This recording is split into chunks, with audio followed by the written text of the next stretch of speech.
अवैध माती काढण्याच्या नादात तहसीलदार साहेब आणखी किती जीव जाणार? पंढरपूर तालुक्यातील गुरसाळे इथं भीषण अपघात, बापलेक जागीच ठार. पंढरपूर अहमदनगर रोडवरील गुरसाळे या गावाजवळ बिगर नंबरच्या अवैध माती वाहतूक करणाऱ्या टिप्परनं समोरून जोरदार धडक दिल्यानं बाप आणि मुलगा यांचा जागीच मृत्यू झाला आहे. हा दुर्दैवी अपघात शनिवार दिनांक 20 डिसेंबर रोजी दुपारी 2 वाजताच्या दरम्यान झालाय.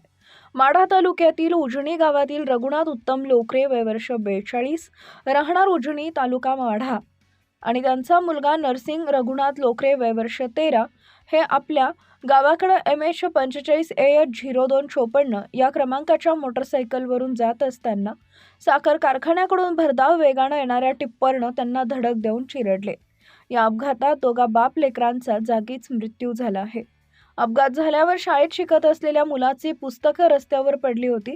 हे दृश्य हृदय पिळवटून टाकणारे होते. यामुळे पंढरपूर तालुक्यामध्ये अवैधरित्या माती वाहत असलेल्या वाहनांची भीती सर्वत्र वाटू लागली आहे.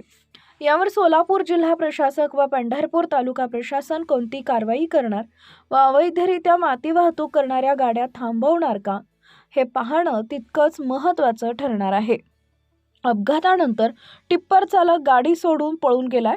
पंढरपूर तालुका पोलीस ठाण्याचे पोलीस निरीक्षक तय्यब मुजावर अधिक तपास करत आहेत.